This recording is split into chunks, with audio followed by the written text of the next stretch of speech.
te pasti oziroma tudi ne nazadnje druge oblike pasti, znati prepoznati, je to tista temeljna veščina, ki te v dani situaciji zna ohraniti na tej varni strani. Včasih je bil starš in je povedal in tako je bilo, zato ker je bil starš. Danes je to premalo. Danes je vprašanje, kakšen starš je. Je še ta dodatek zraven in potem bo to prišlo do učinka. Rešitev se sliši ezoterično, mogoče zastarelo, pa stojim za tem, je v odnosih, predvsem pa s poudarkom na dobrih odnosih. Jaz sploh ne zastarelo in zelo razumem, kaj misliš.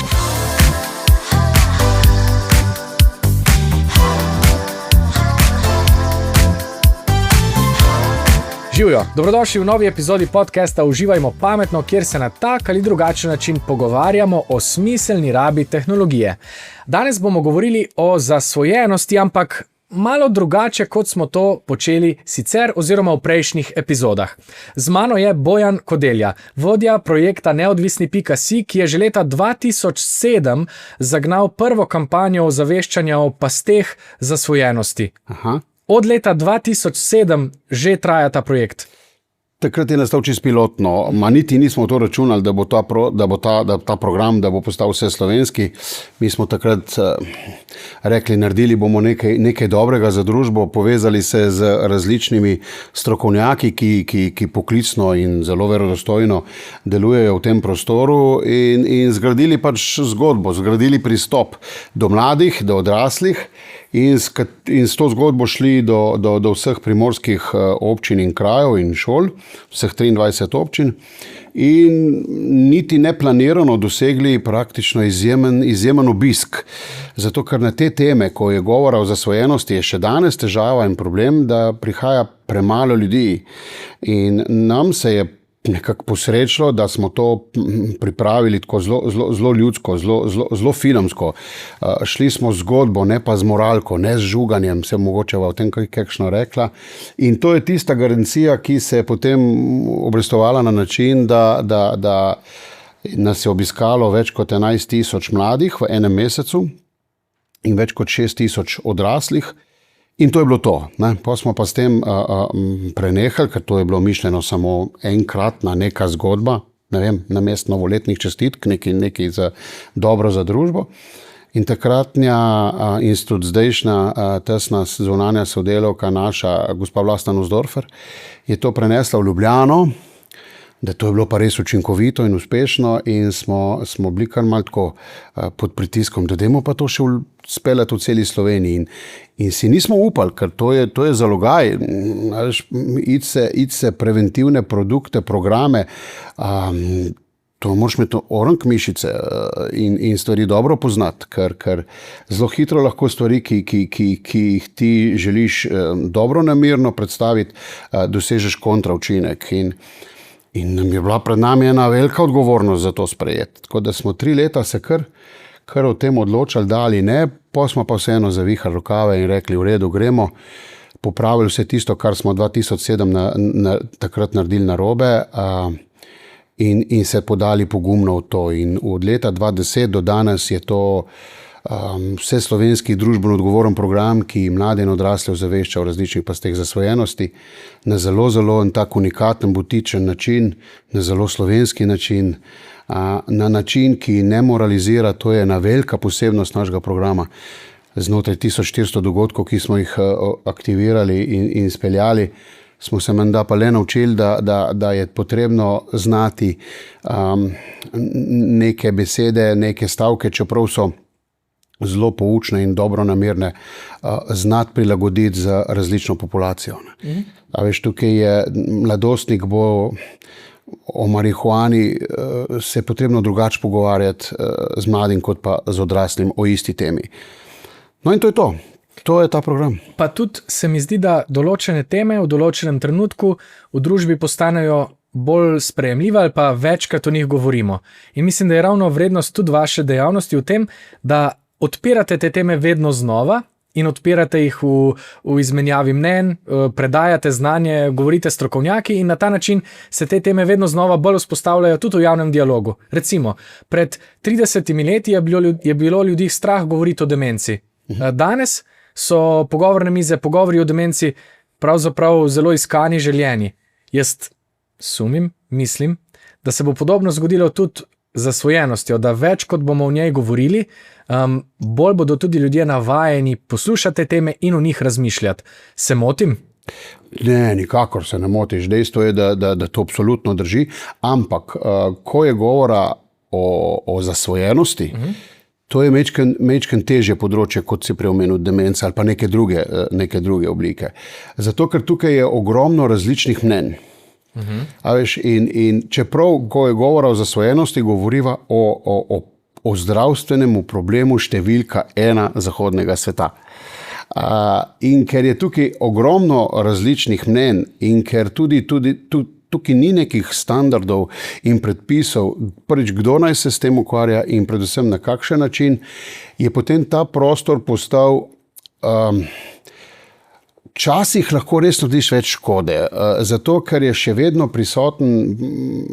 prisotne precej moralke, precej se pristopa do mladih sploh, ker nenazadnje so mladi temeljna glavna ciljna skupina, se nastopa iz pozicije avtoritete, jaz vem.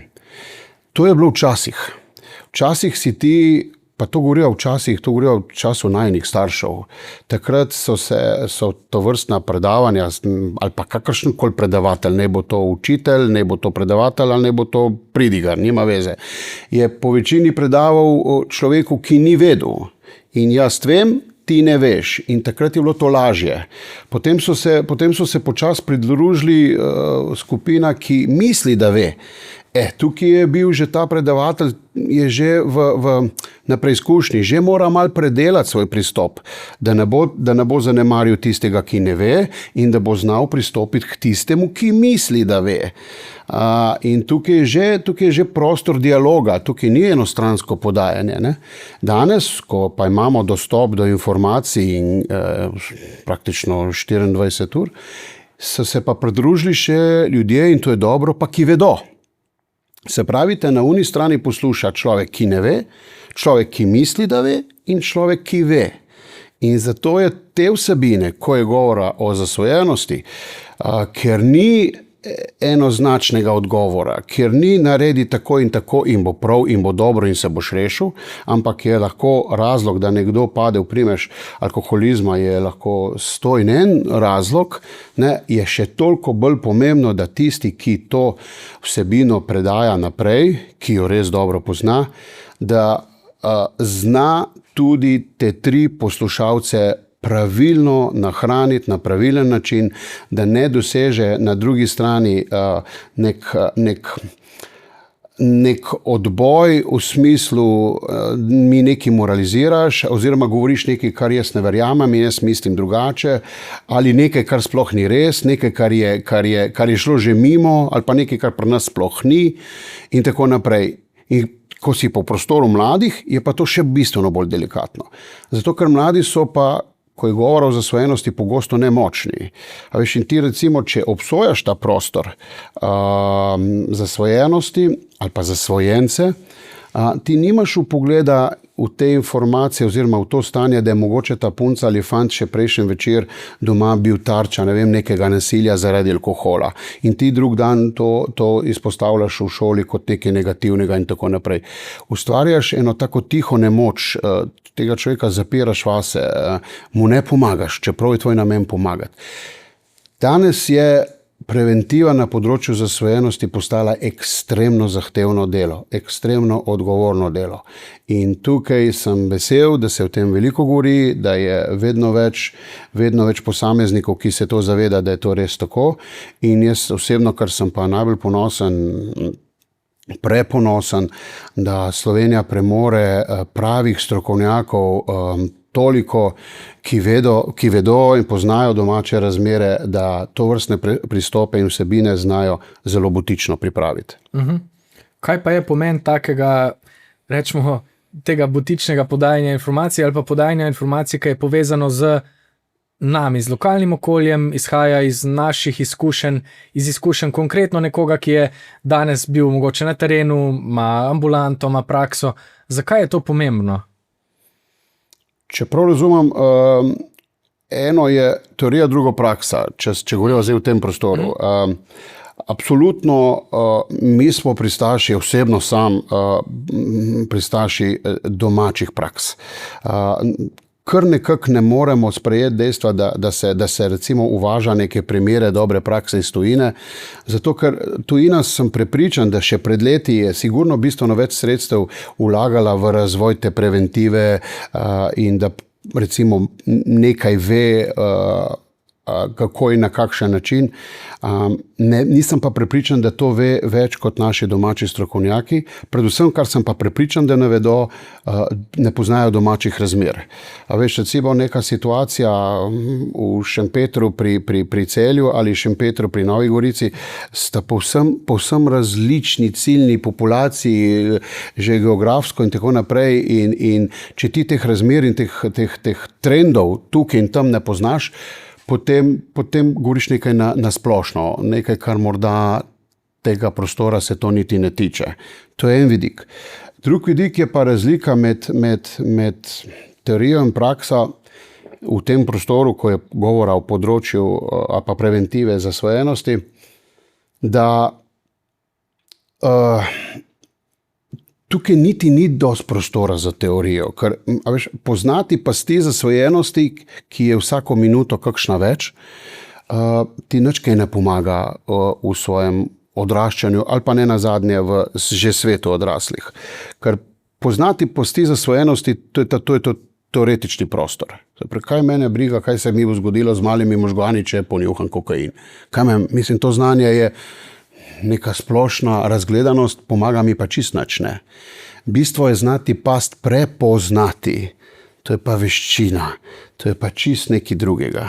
In ko se ti naravnaš v ta dialog, ko greš ti iz tega imenovalca ven, potem si takoj mlademu bistveno bolj zanimiv. Če mu bo šel moralizirati, reci drogi, ne vem, najboljša droga je žoga, ali ne vem kaj, so bile te raznorazni slogani, to že davno ne deluje več. Kaj pa je pol ta veščina prepoznavanja? Oprosti, da sem prekinil, ampak to me zdaj najbolj zanima. Kaj konkretno misliš s to veščino prepoznavanja? Znati, da mlad človek, mlada oseba, a ne bo fant ali punca, da zna prepoznati situacije, ki so zanj lahko tvegane. Kdaj je lahko, recimo, ne vem, kakšne so okoliščine, da si lahko tarča, ne vem, posiljevalske droge. To bo mladega res zanimalo. Pa to ne samo v šolskem prostoru, to so lahko tudi družinski izleti, potovanja v tujino. Danes je vedno več mladih prihaja do izmenjave študentov, pa ne samo študentov, dijakov, pa ne nazadnje tudi že osnovnošolcev. In svet je lep in tujina pozna te stvari, ampak tujina zna tudi prepoznati naivne ljudi in danes ni več prostora za biti naivan. Te pasti oziroma tudi ne nazadnje druge oblike pasti, znati prepoznati, je to tista temeljna veščina, ki te v dani situaciji zna ohraniti na tej varni strani. Ne govori zdaj samo o posiljevalski drogi, ki je recimo taka najbolj alarmantna, ampak tudi, če pridemo v prostor, ne vem, agresivnih računalniških igrc, kdaj si ti pod pritiskom lastnega kortizola in si zaradi tega bistveno bolj dojemljiv za ta prikrita sporočila oziroma druge oblike, ki se ti na podlagi tega potem aktivirajo. Tako da, ko smo mi začeli iz te pozicije poznati pasti, v prepoznati, smo pri mladih našli ekstremno dobre sogovornike, tudi več kot 1000 naenkrat smo jih imeli v dvorani in niti enemu se ni zazehalo ali pa še manj, da bi kdo karkoli kaj zažvižgal. Pa tudi, ko smo govorili o tej slavni marihuani, ki ima danes vsak že neko svoje mnenje o tem. Sam si že omenil računalniške igre, kaj pa če se res zdaj osredotočiva na področje recimo tehnologije, a lahko rečeva sodobnih zasvojenosti, ne vem, če je to zares termin, ampak kako pa se zasvojenost obnaša v digitalnem svetu, kaj so njeni, kako se vse kaže? Digitalni svet je čas, v katerega je človek že globoko vstopil. in s tem digitalnim svetom, to digitalno dobo, ni nič narobe. Prinaša ogromno koristi za človeka in za človeštvo. Je pa dejstvo, da prinaša vzporedno tudi določene pasti. Ne? In zdaj, to je že malo zguljena fraza, ampak zelo veliko pa pove. Digitalni čas, ta digitalna doba je drugačna. Ampak starši, ko je govora o cesti, ki je še vedno zelo, zelo nevarna, mladega človeka, otroka, že v teh letih otroških navaja na cesto. Potem, ko ta otrok začne aktivno uporabljati ta mladostnik cesto, mora iti skozi neko šolanje in tako naprej. Zato, ker se zaveda, da je cesta ekstremno nevarna. No, s tem digitalnim prostorom, s to digitalno dobo je podobno. Samo da je mečken prelahko smo jo, po mojem mnenju, zavzeli, ali pa imamo en tak ignor odnos do tega, sej bo že, ali pa sej to ni sploh tako hudo. S tem zakonitosti tega digitalnega časa je izziv odraslega človeka, da jih spozna. Sam ne zdaj v podtankost, to jaz ne mislim, da bo šel zdaj en gospod z vsem globokim spoštovanjem, ki preživi dan na kmetiji, da bo zdaj zvečer šel odkrivati še zakonitosti Snapchata in TikToka, da se bo zaradi tega znal dobro pogovarjati s svojim otrokom. Ne, tukaj je zdaj čas za druge veščine, ki jih pa odrasel človek dobro pozna. To pa pomeni, da je skrajni čas, da ljudje vzpostavimo res eno komponento prijateljstva med sabo, zaupanje, pa to se ne sliši za ezoterično. Ampak ta oblika dialoga, kjer in na prijateljski način, doma v družini, sproži potem mladega človeka, da razume, da ti ne razumeš kot odrasel človek te digitalne zakonitosti in da ti jih on razloži, ampak ti pa moraš na uni strani imeti verjetno dovolj znanja in veščine, da pa znaš opozoriti tisto, kar je na tvoji strani, se pravi, kaj na področju nasilja, na področju spolnosti, na področju drog, na področju zaupanja in tako naprej.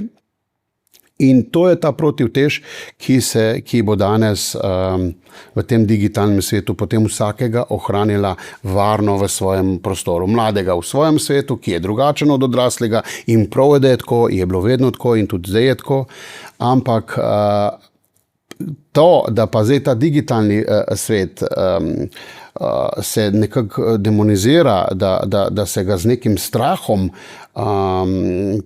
sprejema, se mi ne zdi pametno. Zato, ker tudi ko je svet tam, kaj je bilo, 1890. leta, ko so vzpostavili prve električne elektrarne in vzpostavili to električno omrežje, takrat je bilo ljudi tudi ogromno, precej strah. Veliko smrtnih žrtev se je ta električno omrežje ustvarilo. Pa vendar, a si predstavljaš danes življenje brez elektrike? Nikakor ne. In tako bo tudi čez 10, 15, 20 let se pogovarjali, a si predstavljamo življenje brez, digitalne podpore? Nikakor ne. Samo jo treba sprejeti, je potrebno nekaj osnov poznati in vzpostaviti en dober dialog, ki ne moralizira, ki pušča prostor, da poveš svoje mnenje, ker lahko se pogovarjamo o eni in isti stvari na drugačen način. Ampak vseeno se mi pa zdi, recimo, da smo z digitalnim prvič vstopili v obdobje, kjer je hkrati past določene substance in njene koristi združena lahko v eno. Ne? Recimo, rečemo temu, to je moj nepoznavalski izraz, klasičnih drogah, starodobnih, recimo nekih trdih drogah ali pa alkoholu v končni fazi. Ne moramo ravno govoriti o dnevni uporabi, ki je smiselna in pol lahko preide v zasvojenost. Ne? Tukaj pa v bistvu pogosto govorimo o tem, a je to tudi neka veščina, ki jo gojim potem pri sebi, da ohranjam to, da sam hodim po tej poti, po tem robu, včasih me zanese, pa prepoznam, da me odnaša, pa se poskušam vrniti nazaj, ali kaj naj gojim pri sebi kot uporabnik tehnologije, kot dnevni uporabnik tehnologije, da mogoče ne zdrsnem v pasti zasvojenosti. Jaz mislim, da je to stvar posameznika, tukaj ni enoznačnega odgovora. Trdno sem prepričan, da igranje računalniških igric v nekem omejenem in z neko distanco nima nobenih posledic. Ampak to mora odrasel človek poznati posledice, če se s tem pretirava. Mlad človek se okrog tega, on ne bo znal prepoznati, kdaj je preveč. Se pravi, je spet tukaj naloga odraslega človeka, da to prepozna in da pozna glavne tovrstne posledice. Zdaj, posledice so spet lahko zelo različne, ampak najbolj take direktne, konkretne, ki pa jih ljudje resnično se mi zdi, da zelo malo poznajo ali pa tudi stroka o tem premalo na glas govori. Recimo, ko je govora o teh visokointenzivnih računalniških igrc, bodi si, da gre to za neke grozljivke, za neko streljačino, za karkoli pač. To je zanimivo zato, ker tebi vzbudi vsakemu igralcu, bodi si mladostniku ali pa odraslemu, prebudi najprej adrenalin. Zdaj pravijo, da adrenalin pri človeku več kot 0,2 sekundi ne sme delovati, ker potem lahko človek umre, če bi bilo te doze več. To je zdaj tako zelo na osnovnem nivoju povedano. No, potem pri mlademu ali odraslemu igralcu pa vstopi v pomoč, če gre to predaleč, kortizol. Ta hormon pa odrasel svet zelo dobro pozna. No, in ne zaveda se pa odrasel svet, da je lahko mlad človek, ki je pretirano izpostavljen tem visokim impulzom, s pomočjo lastnega kortizola pade v stresno stanje. Kortizol je stresni hormon, ki zahteva bistveno daljši čas počitka, ki kortizol se sproži takrat, ker možgani ne vedo, ali si ti res na bojišču, oni ne ločijo, ali si ti v nekem virtualnem bojišču.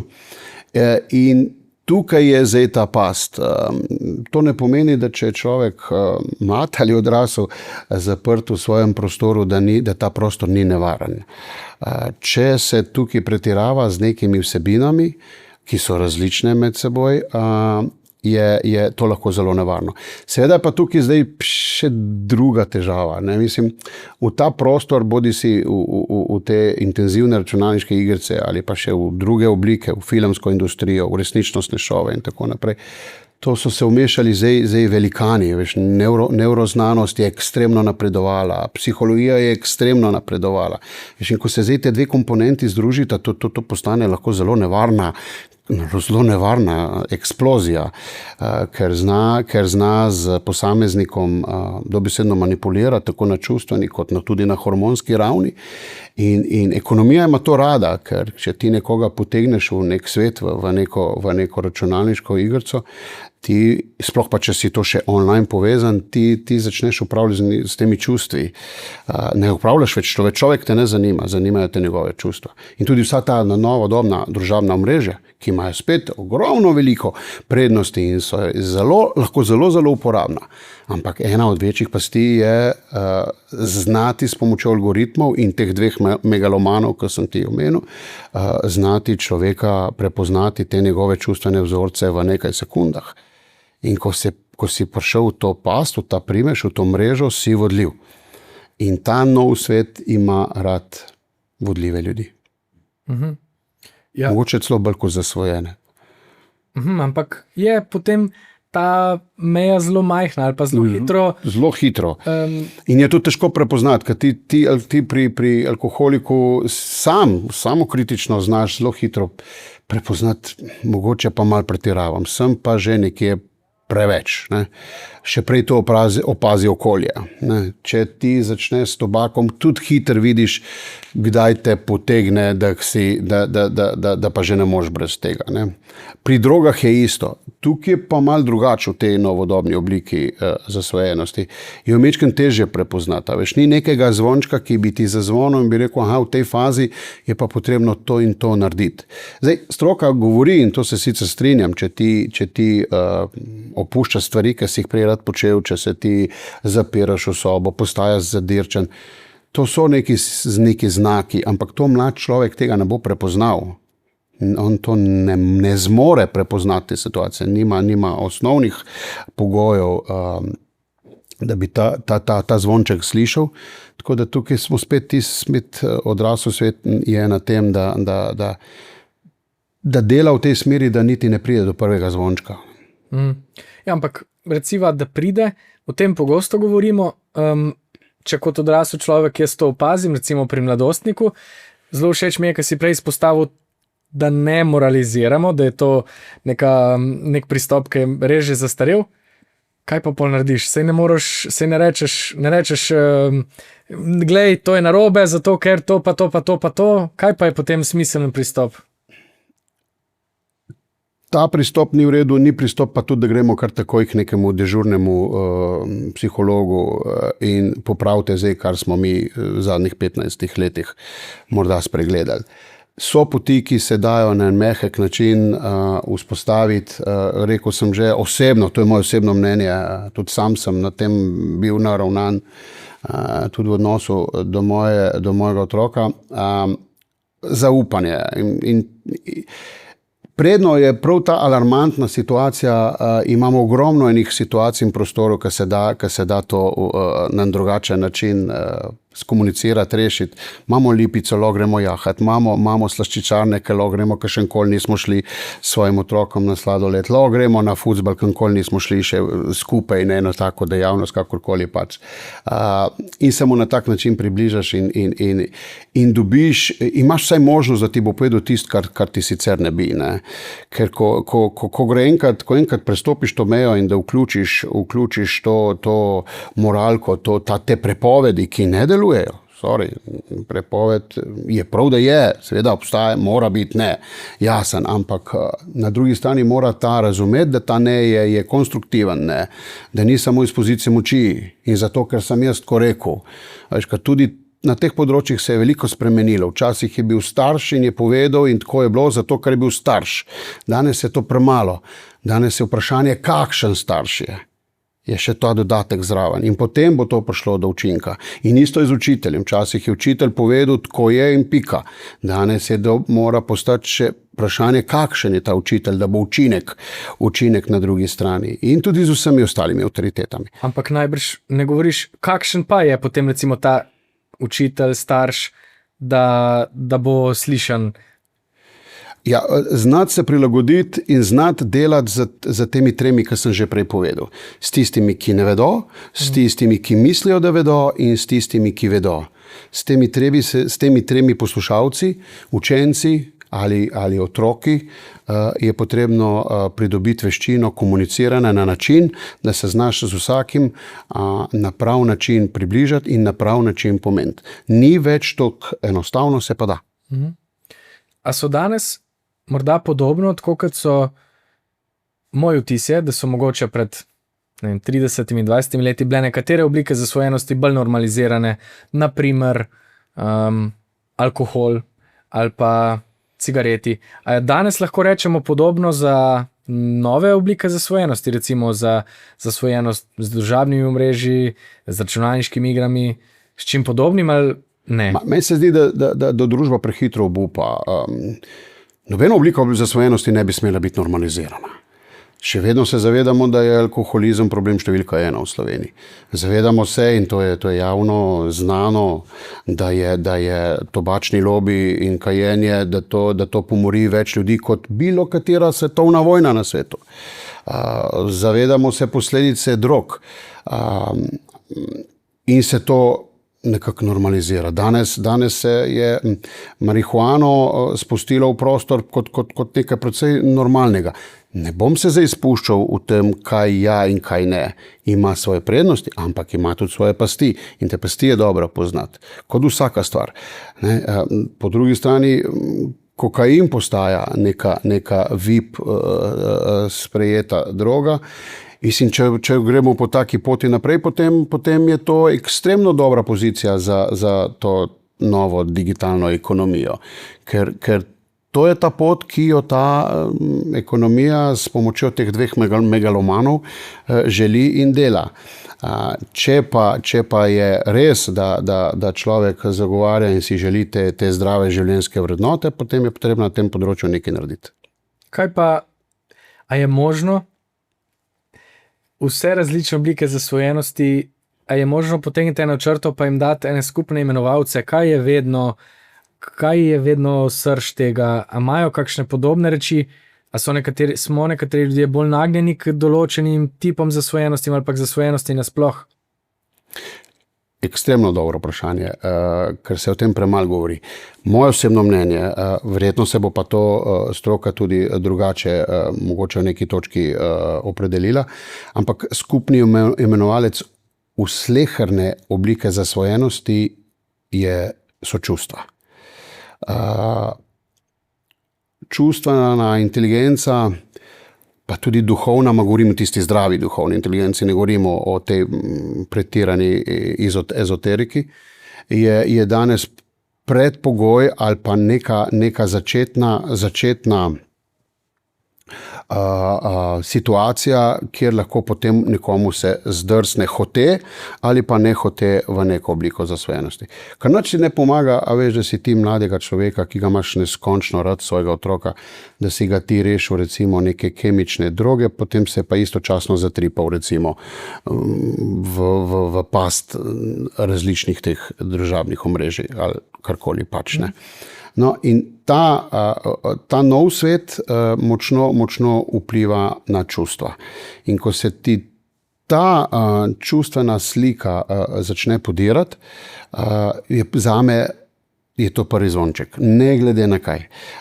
In je tam potrebno začeti delati. Zato tudi mi te vsebine, ki jih avtorsko ustvarjamo z temi našimi različnimi strokovnjaki, s katerimi res ekstremno poglobljeno delamo, izhajamo iz te podlage, da se še tako zahtevno temo začnemo pri čustvih.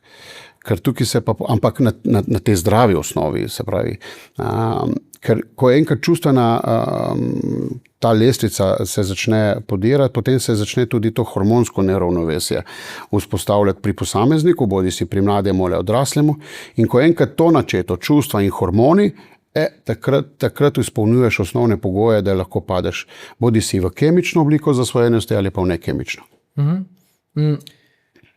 Ti pogosto sediš v moji vlogi na neodvisen.tv, se pravi na tem medijskem portalu, kjer je zbranih ogromno vsebin, si pogosto voditelj. Voditelj pogovorov s strokovnjaki in tako naprej. Kaj pa je tebe pripeljalo do tega mesta ali pa zakaj si ti tako goreče zavzeti za to, da bi druge ozavestil o pasteh zasvojenosti? Ne živimo prepričano, da bomo rešili svet. Želimo pa delati dobro za ta svet. Nimam nobene osebne izkušnje, da bi bila smotar, zaradi katere bi počel to, kar počnem. Vsak človek ima, sem prepričan, v sebi to potrebo, da je opažen in da je učinkovit, da je uporaben, ne. In ko smo mi 2007, kot sva na začetku o tem klepetala, nekako spontano videli, da smo bili za družbo zelo uporabni, je bilo to gonilo in smoter, da smo se pol 2010 aktivirali v polno Slovenijo in praktično program Neodvisnosti postavili kot eno in edino stvar, s katero se ukvarjamo. No, in ko smo se s tem začeli ukvarjati zelo intenzivno, začeli s predavanji po šolah in občinah po celi Sloveniji, in ko vidiš ta odziv mladih, ne nazadnje vidiš zvečer odziv staršev in vsakič so bile dvorane premajhne, se pravi, je bil odziv ekstremno dober. In potem, ko po vsakem dogodku, pa tudi po vsaki oddaji, prebudiš pri ljudeh to potrebo, da pri sebi ali nekaj prepoznajo, ali nekaj, da si poznajo, da so mislili, da so vedeli, pa so pol videli, da ne vedo, in da te pokličejo, in tega ni malo, da potem na teh butičnih primerih človeku pomagaš, izmerjeno, ne samo na papirju, potem je to dovolj podlage, da smo pri tem zelo zavzeti, z veliko stopno entuziazma, in tudi mi ni dolg čas, tudi ko sem v podobni vlogi kot ti, se pogovarjati z našimi sodelavci o istih temah, mogoče tudi 100-krat, ampak zame je to vsakič prvič in vsakič drugače, čeprav mogoče govorijo o eni isti stvari. Je bila v tej poti, recimo rečva, zadnjih 15 let, če greva od 20 naprej, kaj so bili zate taki veliki koraki sprememb v tvojem mišljenju? A si začel recimo na zasvojenost konkretno gledati kako drugače? Te je kaj prisilo, kakšna debata, kak pogovor, kak dogodek, da si spremenil svoje razmišljanje ali pa vedenje, ali pa odnos do sebe, ali pa razumevanje zasvojenosti? Zdaj je to tako zahtevno vprašanje, zato jim dam malo več časa, ampak iščem take male... Ja, že imaš? Že veš? Ja. Okay. Veš, na začetku, ko smo se mi s tem začeli ukvarjati, mi nismo bili poznavalci tega področja. Tudi zato smo ustanovili strokovni svet in so ta vprašanja, vse te nauke absolutno prepustili njim in to počnemo še danes z velikim spoštovanjem. Ampak, ko ti na začetku še, ko ni bilo toliko teh preventivnih programov in teh pristopov, se je zasvojenega človeka, sploh ko je bilo govora o tej kemični obliki, precej sodilo. No, in recimo, da smo mi tudi mogoče na te posameznike mogoče gledali malo zviška. In to je napaka. In ko sem skozi te dogodke, katere smo, kot sem ti že prej omenil, izpeljali več kot 1400, imel možnost spoznati ena na ena posameznike in ljudi in njihove zgodbe, se je v meni praktično to premaknilo, da tudi človek, ki se mu je zdrznilo, je vreden spoštovanja, je vreden pomoči, zagotovo ima neke druge talente v sebi, ki jih sam pri sebi zaradi paca vere vase ne more in ne zmore videti in opaziti in mu je bilo pač v tistem danem trenutku najlažje poseči po flaški ali po čem drugem.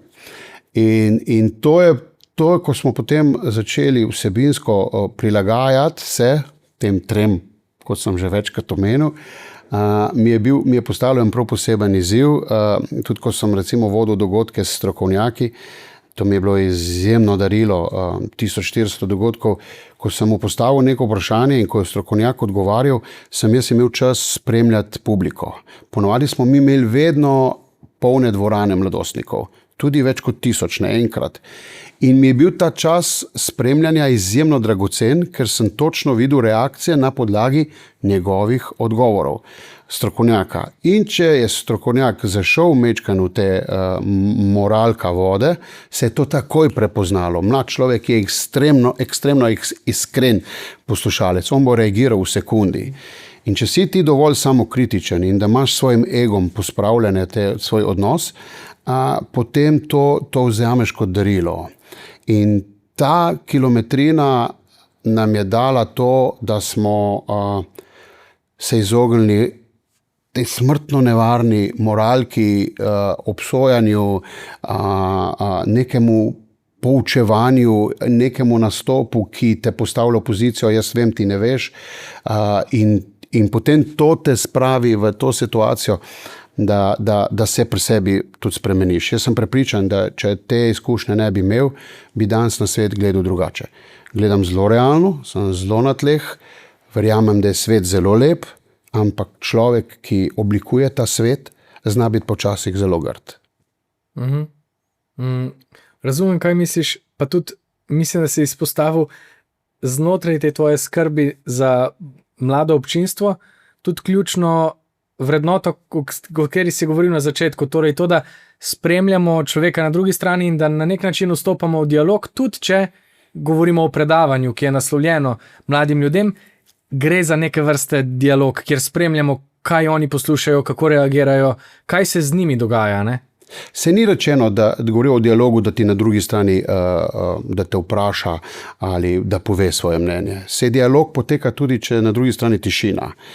Samo, če ti znaš prepoznati te tri poslušalce in jim pravilno nameniti vsakemu dovolj časa, ne preveč, ne premalo, da unim ne postane dolg čas. Govorijo tudi o tem, tudi to je dialog. To pomeni pa znati dobro spremljati, tudi govorico telesa, da znati dobro spremljati tudi mimiko, v bistvu se to je isto, ki se sproži pri posamezniku, sploh pri tako težki temi, kot je zasvojenost. A veš se, če bi govorili o kitajski slovnici, tle nimo kaj, tle poslušaš in tako je in se ti nič ne zgodi. Če pa ti govoriš o alkoholizmu in da si bil en večer prej tarča nekega ekscesa doma, se ti pa sproži v sebi podzavestno čustva in je vloga in naloga, bodi si učitelja, predavatelja zunanjega, da te veščine danes mora imeti, mora vsebovati, mora znati pristopiti, ker če ne, lahko narediš še več škode. Veš, je tudi veliko pričevanj, kako pač določene knjige, vsebine, ki imajo dober namen, ki so nastale zaradi neke slabe izkušnje in ki naj bi opozorile, da se temu človeku ali bralcu to ne bi zgodilo, da se je ravno mu zgodilo, ker je šel poskusiti to, kar je v knjigi pisalo. Tako da ni več to tako enostavno, kot je bilo. In še eno stvar bi rad povedal danes, to se mi zdi zelo pomembna. Mogoče včasih je res veljalo, da so tuje države mogoče kaj več bolj poznale. Danes pa zagotovo ne več. Zato, ker cel svet se je znašel v isti situaciji. Take probleme ali pa tako situacijo, kot ima recimo Šempeter pri Celju ali Šempeter pri Novi Gorici, imajo tudi v Bruslu, v Angliji, kjerkoli in se danes vsi soočajo z isto situacijo. In ni več, da boš ti lahko, da bo neka tuja analiza, neka tuja študija vedela in pokazala več, kot recimo poznajo naši domači strokovnjaki. Gostil si Miho Kramlja, vodja ambulante za zdravljenje zasvojenosti v Novi Gorici. Zame je on izjemno verodostojen, zato ker vsak dan ima 10 do 15 pacientov in realno sliko, kaj se dogaja. In mu več verjamem kot vsem analizam ali pa nekim priporočilom iz tujine. Tako da to so izjemno pomembne stvari. Sploh ta nov digitalni svet, ki vnaša drugačno situacijo, smo na isti valovni dolžini zdaj. Ja, hkrati pa je podobno, kad se govori o alkoholizmu, ta digitalni svet tak, da ima vsak določeno izkušnjo z njim ali pa celo, da imajo morda poslušalci, sploh mlajši, še več izkušenj kot nekdo, ki o tem govori, predava, pa ne ve nujno, o čem vse govorijo. Tako da morda se zdaj dogaja tudi to, da predavamo občinstvom, ki o določeni izkušnji vedo več, o pasteh pa manj, ne? Sigurno. Te trije poslušalci so ekstremno pomešani. Ne znamo povedati, je zdaj v dvorani 10 takih, ki ne ve, 15 takih, ki misli, da ve in 50 takih, ki ve. To ne vemo. Zato je potrebno poiskati pač neko najboljšo pot, da nekako, kot sem se že ponovil, da nekako vse enako vredno zadovoljiš vsebinsko. Zdaj, ni pa čas naklonjen človeštvu v tem trenutku z to hitrostjo, kot je bilo to recimo v preteklosti. Če pogledava 700 let pred našim štetjem, se je uvedel denar kot plačilno sredstvo. Takrat se je ta družbena norma, človeštvo povsem spremenilo. Ampak je imel človek 1000 let časa do neke naslednje revolucije, da je to ponotranil. Pol deva reči, se je zgodila ta industrijska revolucija, to je šlo lih 1000 let mimo. In spet je človek imel časa, da se je pripravil na drugo revolucijo, recimo, ki je prišla z vstopom elektrike in te energetske. Potem je bilo spet 100 let, ko je nastala ta GPS oziroma ta Sputnik, ko se ga Rusi poslali v vesolje in da se je vzpostavila ta GPS mreža. Spet je bil človek enih 100 let časa, da se je na to privadil. Z vstopom interneta tam v začetku 80-ih in potem, če dava pa ta digitalno dobo, če jo, ne vem, postavlja čisto laično v 2005-2007, recimo, da je s prvim iPhonom, Potem se je pa usulo, potem so se pa usule družabna omrežja, eno za drugim, pa zdaj je recimo umetna inteligenca, v kateri smo globoko, in človeštvo se nima časa več na to prvaditi, ker so te spremembe ekstremno hitre.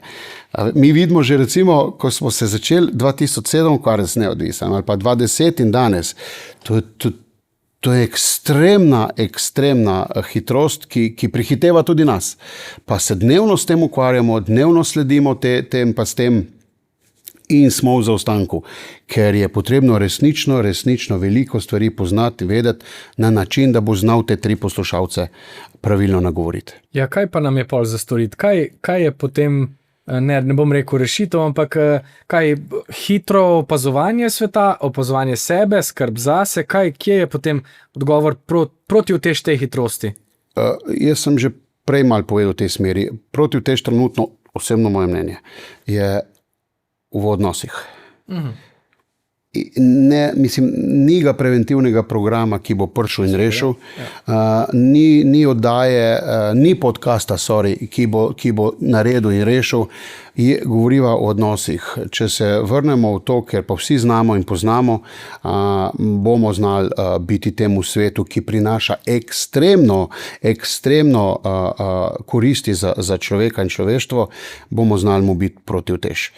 Umetna inteligenca na področju zdravstva prinaša revolucijo in to je za sprejeti z odprtimi rokami.